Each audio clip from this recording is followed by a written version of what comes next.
Hi everybody, welcome to another episode of Historia Politica Pública. In this episode, I want to talk about the refugees, the history of the forced displacement in Europe during the interwar period, the Second World War, and the period afterwards. I'm going to do so because currently we are facing a huge crisis of refugees over the world, whether for conflict, also the climate refugees due to the horrible situation that many people experience in their lands in which they cannot live anymore and they are forced to move to another place. So before going to the past to analyze how was the population flux during the 1940s, 1930s, 1920s in Europe, I wanted to compare two statistics. So after the Second World War, during and after the Second World War, 60 million Europeans were uprooted in those years. So 60 million, which was an incredible high number, and it happened during the most violent war that has ever happened in our history. However, this number, it even looks small comparing what is happening nowadays in the whole world. So for example, in 2017, and according to the statistics of the United Nations Refugee Agency, there were 84 million forcibly displaced people worldwide. Nowadays, in 2023, the countries with more number of refugees over the world are Syria, Ukraine, and Afghanistan. Ukraine, obviously, after the invasion of Putin. Afghanistan, it happened after the invasion of the United Kingdom, the United States, and the other Western powers that support them. And Syria, it was especially exacerbated after the crisis in 2015, in which different powers, basically, they start to destroy the country of Syria, supporting the murder regime. One of those people was Putin with Russia, but also there were other countries involved. And of course, we all remember the incredibly selfish approach of the Europe, the lamentable attitude towards the refugees of Syria when they came in 2015 to Europe, and the States closed their doors, with the exception of Germany, which they receive a lot of number of people. The other countries of Europe, they were shameful in their approach to them, and we organized hundreds of protests in different countries of Europe. I remember in 2015, the United Kingdom supporting refugees, 2016, also 2019, so there has been many along the years. So even though in 2017 there were 84 million, already record numbers of people are being forced to flee their homes, which is passing years. So in 2021, that is 4 years later, there were 89.3 million people forcibly displaced. And it means double the number forcibly displaced a decade ago. And in 2022, the number reached 103 million, with climate disasters displacing many more people than conflict. So in the year of the invasion of Russia to Ukraine, climate disaster displaced many more people than people who had to flee for conflict. Obviously, not just the war in Ukraine, also the bombardment in Yemen, the crisis in Syria, and in other parts of the world. In fact, a recent World Bank study, which was titled Groundswell, Preparing for Internal Climate Migration, tried to quantify and assess the extent of migration that climate change will cause in the future. And according to the study, up to 143 million people will become internally displaced in Sub-Saharan Africa, South Asia, and Latin America by the year 2050. Internally displaced means that they won't go to another region in the globe, but rather they will move across the continent. And it will reach 143 million people. That is absolutely disastrous. It will be impossible to solve for the different states unless that all the people in the world show a great solidarity towards these people who are facing famine, ecological disaster, also war, and so on. And I think it is our duty as people to embrace them, push our states to provide those people a shelter and a home, because we are more privileged living in countries like Europe, the United States, and so on. And it is our duty as humanists, at least those we consider like that, to help those people. So the estimate suggests that nowadays there are more than 40 million environmental refugees, and this statistics, it was from 2017 when it was 84. So now that there is 103 million, I will say that the statistics maybe go up of 50 million. This means that either relate events trigger an average of 21.5 million new displacement each year. And to put in context, this is more than twice as many as displacement caused by conflict and violence. With the recent warnings from climate scientists, this number will only continue to grow, as I mentioned before with the study, and the emissions of fossil fuels are taking a massive toll in the nature and biodiversity, food security and farming, and on the oceans. Furthermore, global warming is creating a huge wave of mass migration over the world. And obviously, just to finish here, that means that the situation is getting worse. So let's repeat again, 103 million forcibly displaced, whereas in the Europe of the Second World War, and afterwards there were 60 million Europeans. So now going back to the history of the Second World War, the interwar period, and the flux of population, the refugees at that time were a product of the fluidity and mutability of states' definition of who was deemed to be a citizen and who was not. So it was this idea of the national constructions, calculation, ambiguities, where do you draw the border, and so on. And obviously this has a great impact in the life of the people living there, because after the First World War, when the different empires were destroyed, like the Ottoman Empire, the Austro-Hungarian Empire, Prussia, and so on, there were sadly a lot of people who had been living in the same area, different nationalities who were sharing the land in all those empires, but sadly, because those empires were destroyed, you had a new system of borders, of nation state, in which, for example, in Poland, there were people who were Hungarians, in Austria, there were people who were Czechs, so on.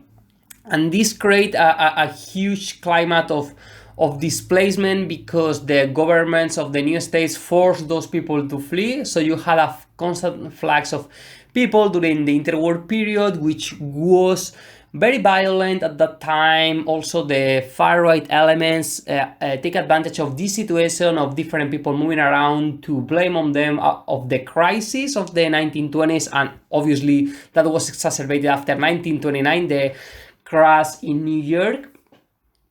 And so people like Mussolini, people like Hitler, they find the perfect atmosphere to grow in supporters and eventually becoming the leaders of the fascist Italy or the Nazi Germany. So there was a huge tension between the international dimensions of the refugee problem and the prerogative of the nation state. In the 1920s, the League of Nations, which has recently formed after the First World War finished in 1918, was praised for its strategy on helping the refugees.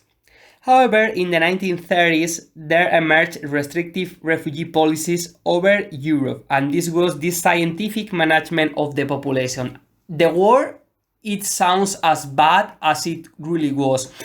It was with this policy of the euthanasia, scientific management, in which only the appropriate people, according to the leaders, would be deserving to enjoy the kind of welfare state that was in different countries, although welfare state it wasn't as much implemented as today.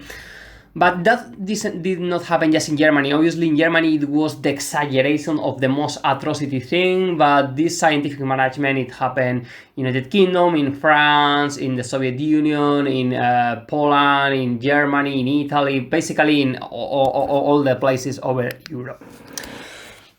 What happened?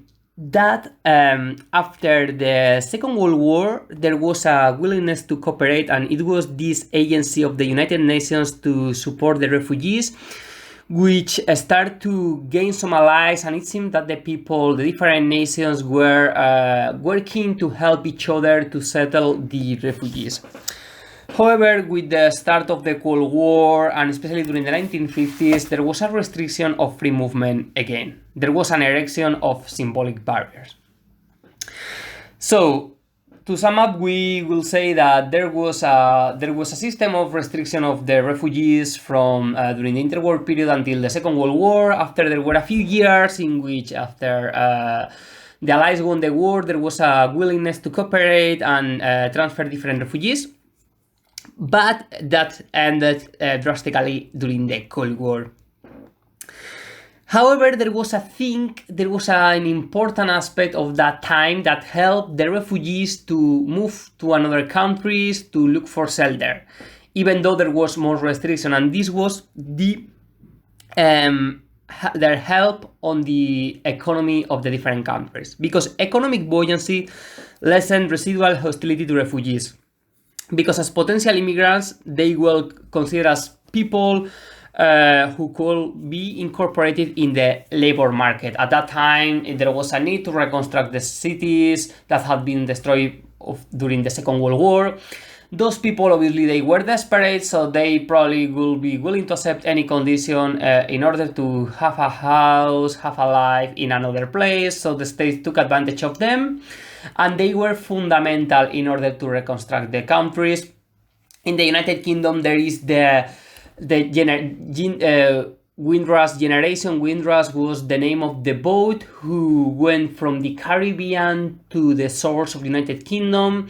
It came between 1944, 1945, 1946, and a lot of people from the Caribbean, from the Commonwealth of Britain, from the Empire, were granted the British citizenship as long as they went to Britain to help in the recently created NHS, to work in construction, and in different sectors that were needed after the chaos, the destruction of the Second World War. These people were needed, so they went there. And recently there was a scandal because the descendants of this Windrush Generation, even though they were granted the right to stay in Britain forever, many of them were deported to the countries of origin of their grandfathers or grandmothers. And this is incredible because there were many testimonies, like, I remember one, for example, but there were hundreds of those. One person who was deported to Jamaica, and he said, okay, I never been in Jamaica. It was just the country of my grandparents, but I have been British all my life, so now I am deporting there. I don't have family there. It doesn't make any sense. So this is one of the contradictions and the cruelties, the macabre approach of the immigration system in the United Kingdom that it's still working today, such as the deportation to Rwanda of many refugees. So the new states that were created during the Second World War and afterward, they control the national borders and define who become citizenship. So, as the authors Matthew Frank and Jessica Reinich point in their article Refugees and the Nation State in Europe 1919-1959, they said, quote, a series of national calculations and interests, quote, were the cause of this erection of barrier and the granted of citizenship. So with each refugee crisis, the countries became more national at the same time as the range and scope of international obligations became more extensive. So the states wanted to avoid receiving a flux of refugees and adopted a policy with the other state to split the numbers of how many people you could receive. And Going to another article which is particularly interesting about this theme is in the Journal of Refugee Studies and is the introduction to the journal written by Anna Holian and Daniel Cohen. It gives some statistics that happened after the Second World War, such as that 12 million Germans were expelled, between 10 and 12 million were expelled after the partition of India between India and Pakistan. It happened in 1948. When the British who had been exploiting the area for almost 200 years, they suddenly left the area and they decided to divide the whole India between India and Pakistan. Pakistan for the Muslims, India for the Hindus and Christians, and there was a murderous civil war that I think, if I don't remember exactly the number, but I believe that 1 million people died during the war, probably more, I'm not sure, but 12 million, between 10 and 12 million were displaced. Also, more than 700,000 Palestinians were forced to leave their area after the creation of the State of Israel. Hundreds of thousands from China during the 1949 revolution. Millions were displaced during the Korean War. And you have also the idea of, during the post-war era, there were two structural forces: the state formation in the context of decolonization and the social revolution. The social revolution, you had the example in China, which changed the whole system, and decolonization, places like India, Ghana, Algeria. After 1962, you have other regions in the world and in Europe, in Africa and Asia, and that meant that many people who were living in a part of the world had to leave their countries after this process. And obviously during the wartime period, there was a huge mobilization of resources, which include people. For example, more people in Africa were forced to engage in the global economy, moving to cities, and consequently demanded a better way of life. So let's say that in a colony, people who were working in the countryside, they were needed to build some weapons and work in the infrastructure to help in the war effort. So they were forced to move from the rural area to the cities. During the time in the cities, they engage with different working class people. They create many times some associations, and when the war finished, they were told that they had to leave to the countryside. But many of them, they have met a lot of people. They had adapted to the new lifestyle, and they were not willing to leave that space to come back to the rural area. So, going to one of other articles that speaks widely about this, you have there is one that studied interestingly it's called Taming the Spell in post 1945 Europe, and it speaks about the Germany and Finland after 1945, the partition between the West Germany and East Germany. And it gives some of the keys why in those places, but also in the whole Europe, the idea of accommodate the refugees was based mainly in 3 points. First of all, as the Cold War started soon after the 1945, the Second World War, the massive military superpowers arsenal was needed to keep peace with the Soviet Union or with the Western world, depending on which side you were. So these people were used to build more machinery, to work in the infrastructure of the different cities. So a lot of people were put in that sector. Also, the economic growth after 1947, especially since the Plan Marshall, the Marshall Aid that started to give a lot of resources to Western Europe, there were more jobs, better living standards, so they were able to accommodate the bulk of refugees to help to build the cities. And finally, the modernization and social change.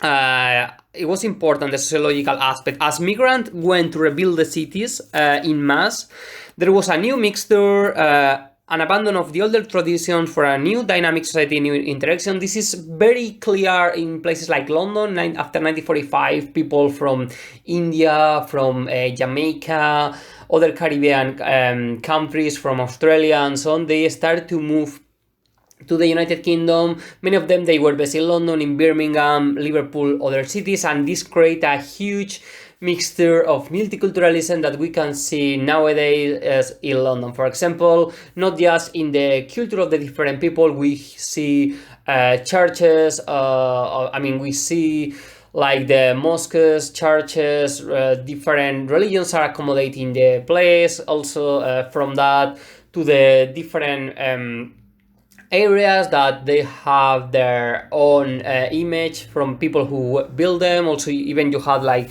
restaurants, theaters, and so on, which had obviously references to their own culture, and this happened in the whole Europe. So the refugees that went to Europe, they helped to build again the economy, to reconstruct the cities that had been destroyed, but also they impact the cities, bringing different traditions, new culture, and I believe that this is the mix that enrich the society, that you can meet people from all other parts of the world, and this will help you to develop. This person will open your mind, knowing people from different areas.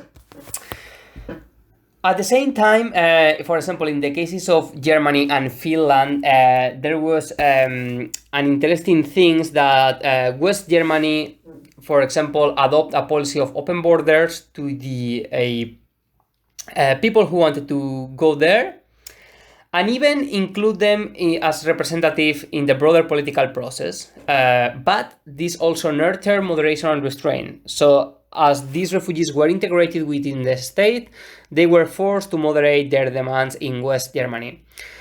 Thus, this fostered political commitment and democratic prudence, in contrast apparently with the Weimar Republic, in which it wanted to progress more rapidly.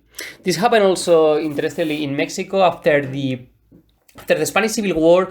In 1939, 450,000 people were displaced, and most of them were to France, and the second region was North Africa. But after a while, a lot of people went to Mexico, and there is an interesting article about Sebastian Faber in which he mentions how the Spanish refugees who went to Mexico after 1939, they were accommodated in the intellectual sphere. Lázaro Cárdenas had this policy of open borders to help the Republicans, but at the same time there was an approach of the state in which they forbid the Spaniards to criticize the system. And after Lázaro Cárdenas left the presidency, I think it was in 1940, the new government was more allied to Francoist approach. So basically, they even changed the constitution to forbid the Spaniards living in Mexico to criticize Francos in their own, the new government of Franco and also the government of Mexico. So you had this paradox that these people had freedom to establish themselves as intellectuals, creating different works, cultural arts, and so on, but they could not blame the government and so on. So I will finish this here, but I am going to do a second part about the nation state, which I think is very important for this topic.